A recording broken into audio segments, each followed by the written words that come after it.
And you don't mean democracy, because Sadiq Khan, of course, is the elected mayor of London 3 times. Which so what are the British values? Very odd in my opinion. Well, of course it's odd in your opinion, because your opinions are based on falsehoods and misunderstandings.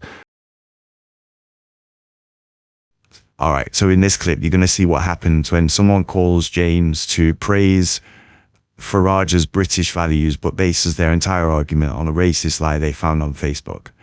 If you want to see more videos like this, show your support for the channel by hitting the like and subscribe buttons, and don't forget to ring that notification bell so you never miss a video. Now let's watch this together, and I'll give my thoughts at the end. James is in Durham. James, what would you like to say? I'm delighted that he's back, if I'm honest.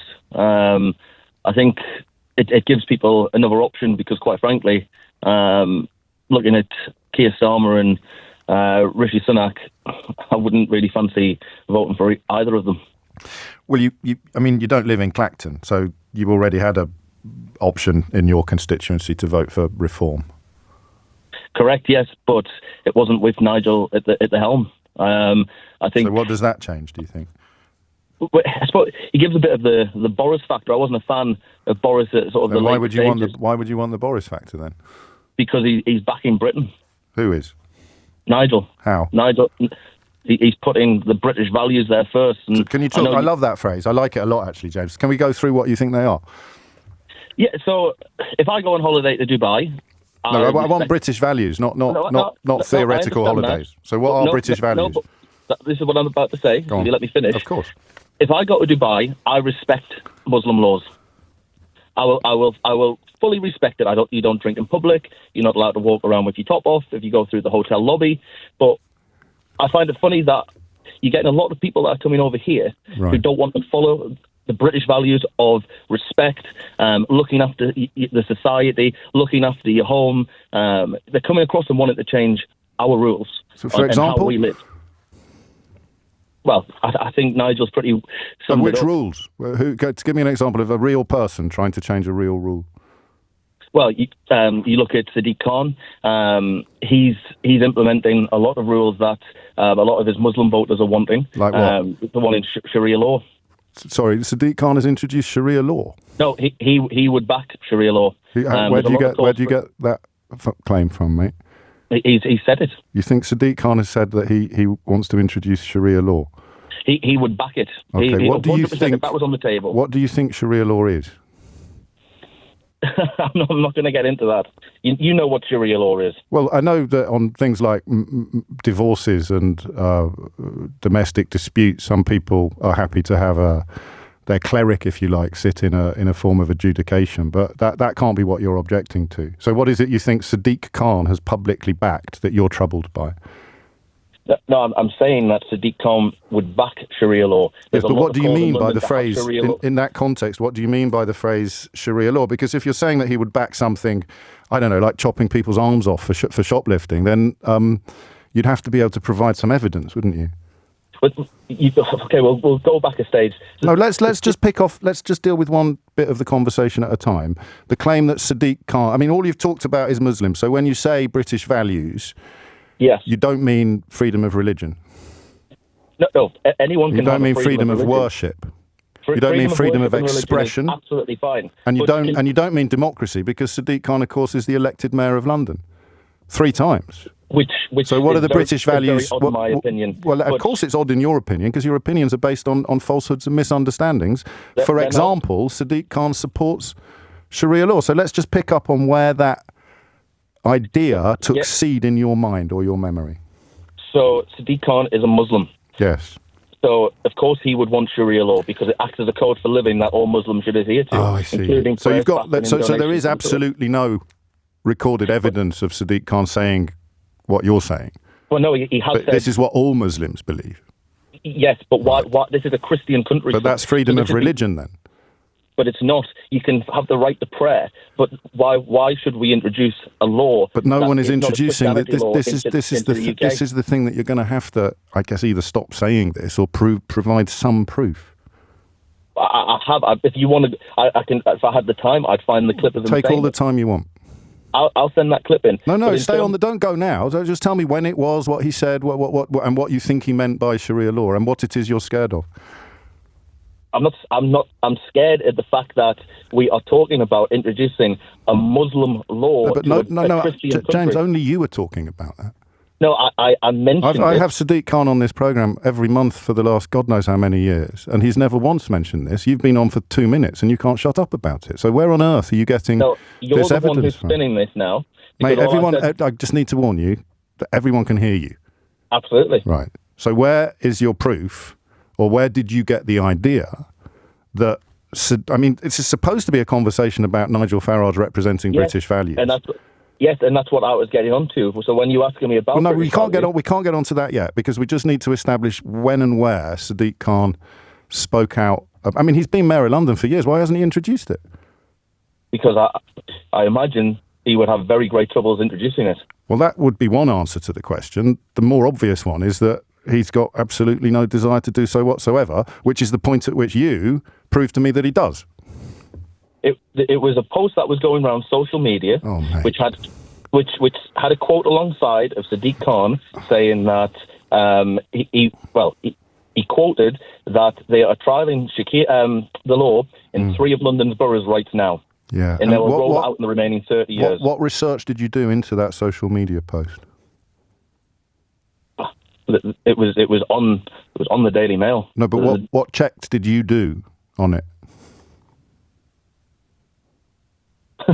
Well, how can you check something when? Right, do you want me to show you? Okay, you go ahead. Okay, so I'm going to ask you a question, which I promise you isn't patronising. But do you know what Reuters is? Yes, I do. Okay, so an internationally respected news organisation. Yep. So while I've never heard this claim about Sadiq Khan before. I'm 99.999% confident that it's complete rollocks, right? And the only time I ever hear things like this is when people tell me that Nigel Farage defends British values, and I push them for some proof. I push for some proof or some evidence or some explanation.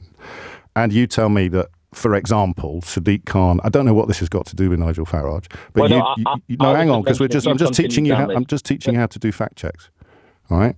So you tell me that the Mayor of London wants Sharia law to be imposed in London, and you mention a social media meme or quote, and I can find while talking to you, this isn't the BBC, I've done it all myself while talking to you. In fact, people watching on YouTube will be able to watch the process of me just simply Googling a few of the words you've said in this conversation.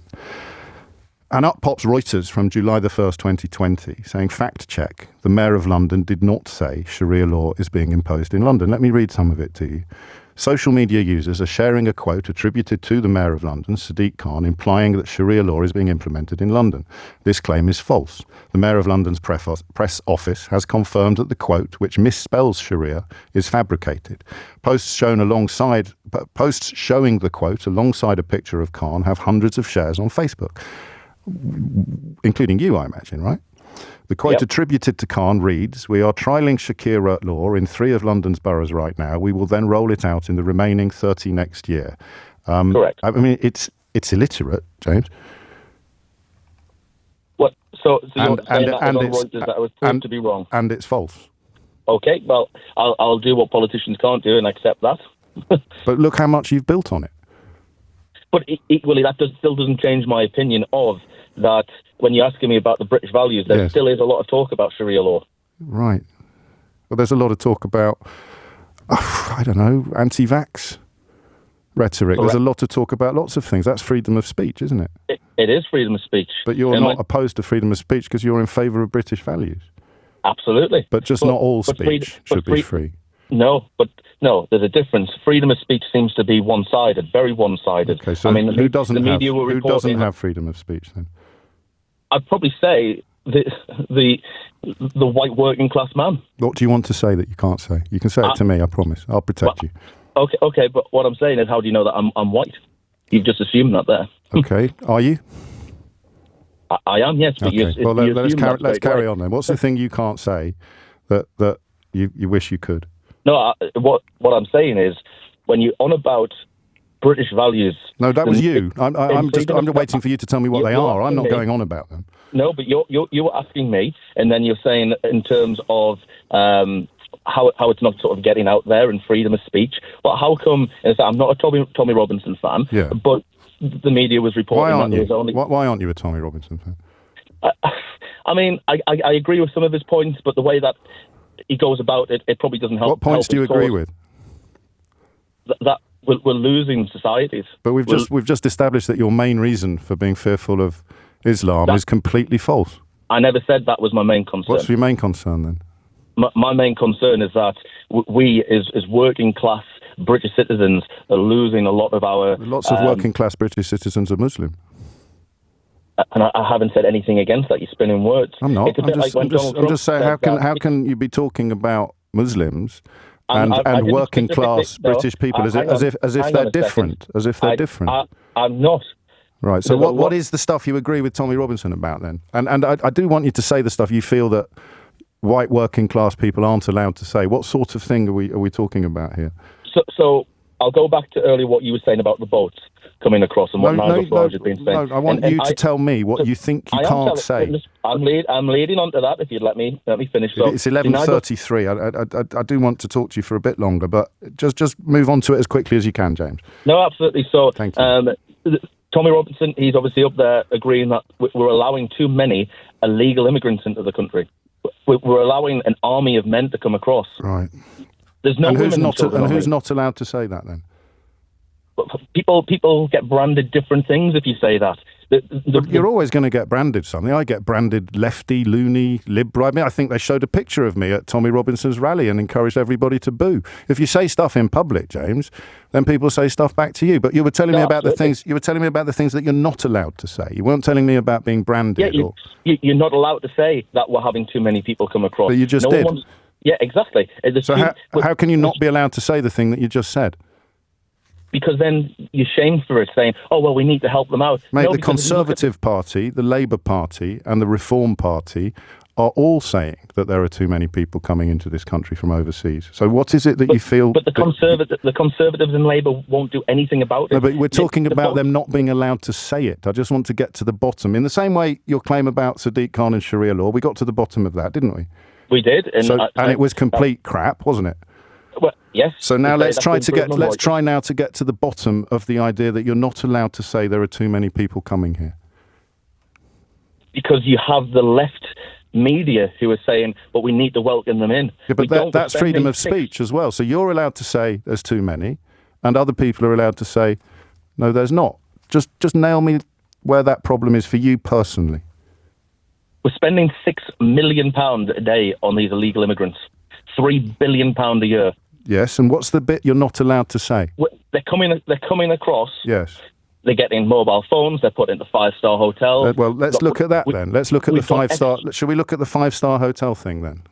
They're in 5-star. No, let's look at that. Let's look at that. Let's look at the 5-star hotel. The illegal immigrants in 5-star hotels. Where are they? And where? No, let's go back again. Actually, where did you hear that? The news. You heard it on the news. Which news? Yes. Various outlets. Okay, and where are the hotels? You've got the one which is barricaded down.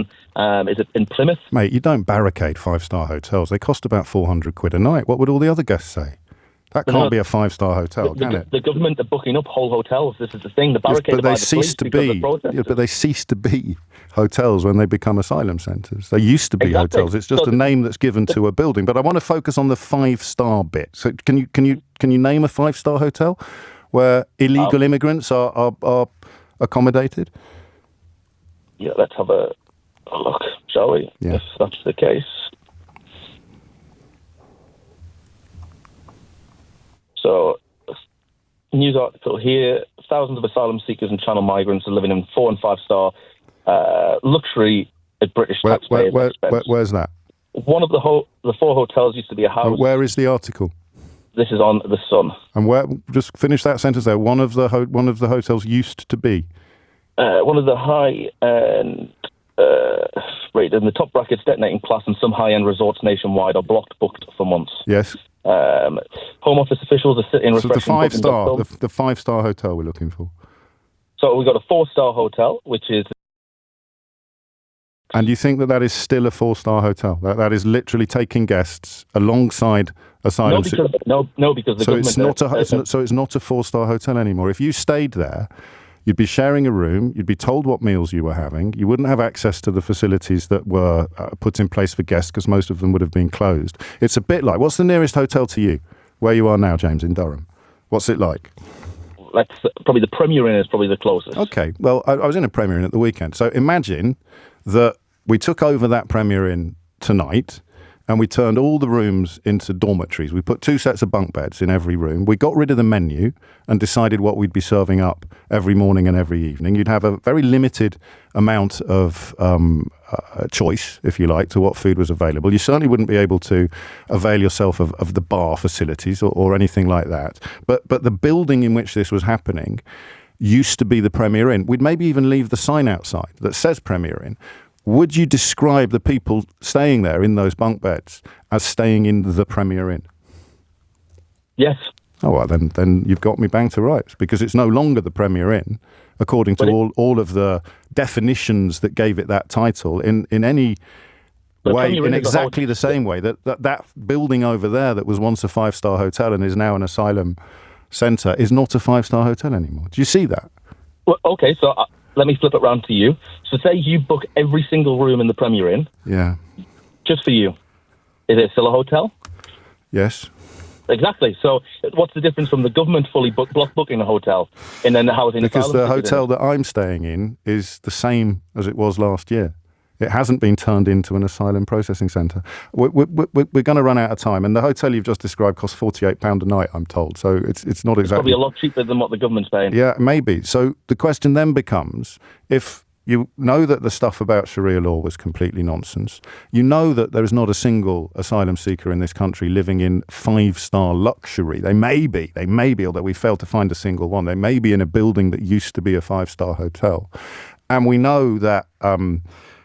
everything you said about Muslims, essentially, or I haven't said any. No, you're spinning that. Okay, right. Scratch that last bit then. Just the stuff. Let's concentrate on the stuff about Sadiq Khan and Sharia law, and nothing about Muslims, and the nonsense about the 5-star hotels. Can you tell me in a sentence or two why, when you put the phone down, you're still going to believe what you believed when you rang in? Yes, because you're seeing it on the, well, I suppose maybe being on the left and in the media might not see it as much.